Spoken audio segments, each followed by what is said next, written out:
और विश्व को समझ में आए इसलिए कुछ अंग्रेजी में भी वाक्यों का प्रयोग किया था और मैंने कहा था कि हमारा संकल्प है हम आतंकियों को मिट्टी में मिला देंगे।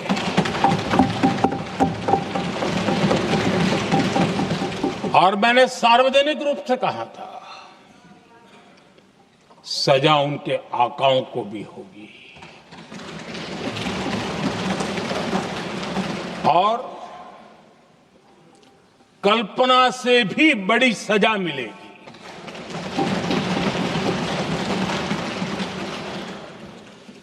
22 अप्रैल को मैं विदेश था, मैं तुरंत लौट के आया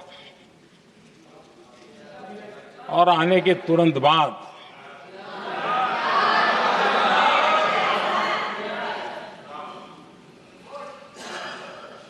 मैंने एक बैठक बुलाई और उस बैठक में हमने साफ साफ निर्देश दिए कि आतंकवाद को करारा जवाब देना होगा और ये हमारा राष्ट्रीय संकल्प है। आदरणीय अध्यक्ष जी, हमें हमारे सैन्य बलों की क्षमता पर पूरा विश्वास है, पूरा भरोसा है उनकी क्षमता पर, उनके सामर्थ्य पर, उनके साहस पर। सेना को कार्रवाई की खुली छूट दे दी गई और यह भी कहा गया कि सेना तय करें कब, कहां, कैसे, किस प्रकार से।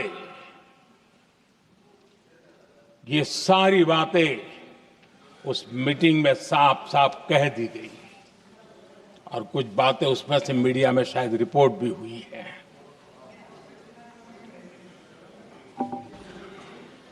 हमें गर्व है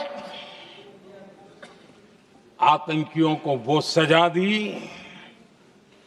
और सजा ऐसी है कि आज भी आतंक के उन आकाओं की नींद उड़ी हुई है।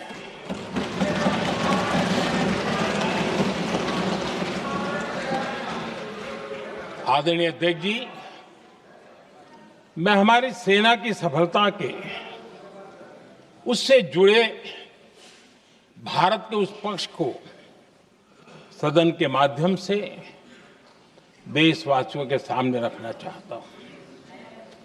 पहला पक्ष, पहलगाम हमले के बाद से ही पाकिस्तानी सेना को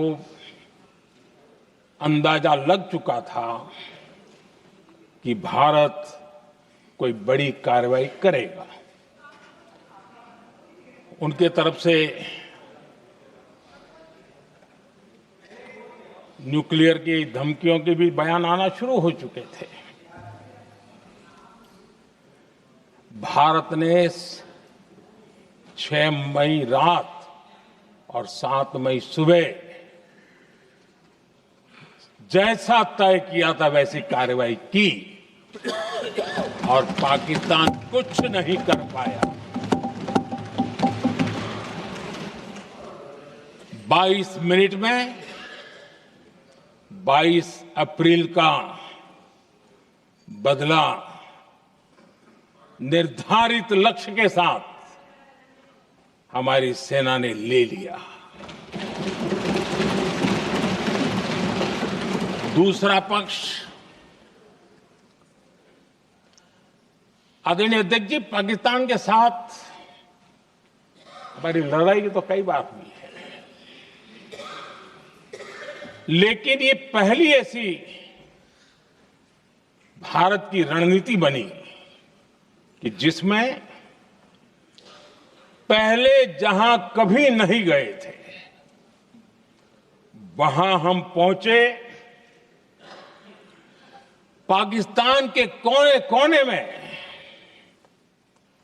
आतंकी अड्डों को धुआं धुआं कर दिया गया।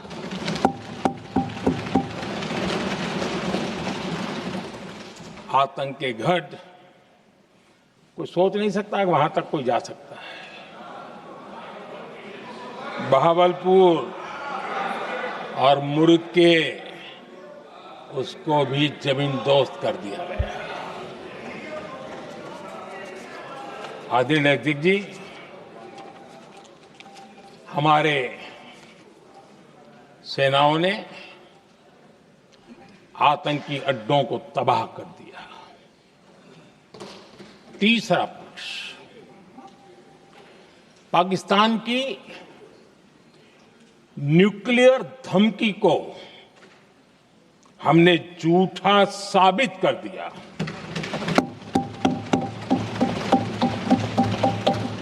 भारत ने सिद्ध कर दिया कि न्यूक्लियर ब्लैकमेलिंग अब नहीं चलेगा और न ही ये न्यूक्लियर ब्लैकमेलिंग के सामने भारत झुकेगा। आदरणीय अध्यक्ष जी, चौथा पक्ष, भारत ने दिखाई अपनी तकनीकी क्षमता। पाकिस्तान के सीने पर सटीक प्रहार किया।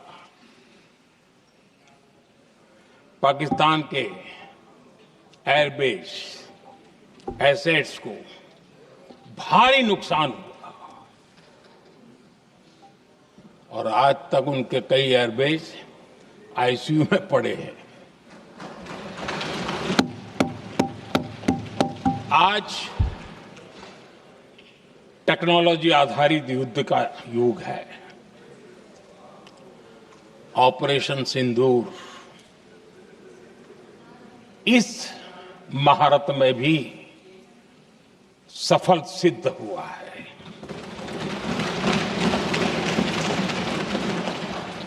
अगर पिछले 10 साल में जो हमने तैयारियां की हैं वो न की होती तो इस तकनीक के युग में हमारा कितना नुकसान हो सकता था, इसका हम अंदाज लगा सकते हैं।